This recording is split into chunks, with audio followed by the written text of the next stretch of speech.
So you might want to Pokemon shield your eyes because Scarlet and Violet spoilers have already begun to leak online, 2 weeks ahead of release. A copy of the game has worked its way into the hands of a leaker, with several posts from that person appearing on the Pokémon Scarlet and Violet subreddit. The posts show off a couple new monsters alongside the evolutionary forms for starter Pokemon Fuecoco and Olive Pokemon Smoliv. So if you're sensitive to that type of spoilers, you might want to start muting some keywords on social media. And this isn't the first time that a mainline entry in the Pokemon series has leaked information out early either. In one infamous case, 2 Pokemon Sword and Shield leakers ended up having to pay $300,000 in damages to Nintendo after the pair were accused of stealing trade secrets from the company by taking photos of an unreleased strategy guide for the games. When it comes to new Pokemon that haven't leaked, Gimmighoul was released over the weekend, and the official Pokemon Twitter account has announced a new trailer for Pokemon Scarlet and Violet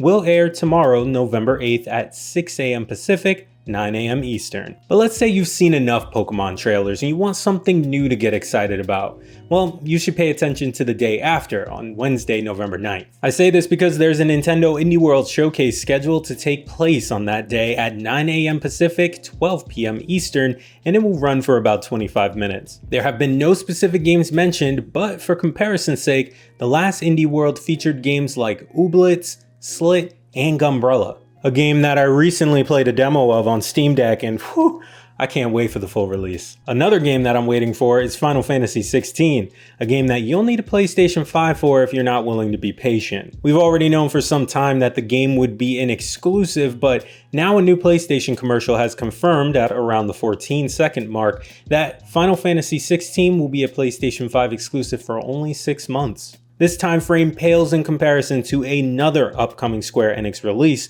Forspoken, which launches January 24th and will be a PlayStation console exclusive for 2 years. So when Final Fantasy XVI drops and the FOMO is starting to take hold, just remind yourself that in 6 months from that release date, you might be able to buy it on something like Steam. And speaking of Valve's storefront, Ubisoft games might be coming back following several years of being off of it. A GitHub user by the name of UbiRe discovered that the source code for the Assassin's Creed Valhalla Ubisoft Connect page has been recently updated and now contains the word Steam. Specifically, it reads internal dev QC Assassin's Creed Valhalla Steam. In a statement to Inside Gamer, Ubisoft said, quote, "We don't comment on rumors and speculation. If Ubisoft's games are returning to Valve's platform, it would be a big deal considering that Ubisoft has been favoring releasing its games on PC through the Epic Games Store as well as its own launcher. Ubisoft's last Steam release was Trials Rising back on February 26th of 2019. Interestingly, the upcoming Assassin's Creed Mirage is listed as a PC release, but it only has an Epic Games Store page and not a Steam one. However, it's possible that Ubisoft is continuing its relationship with Epic Games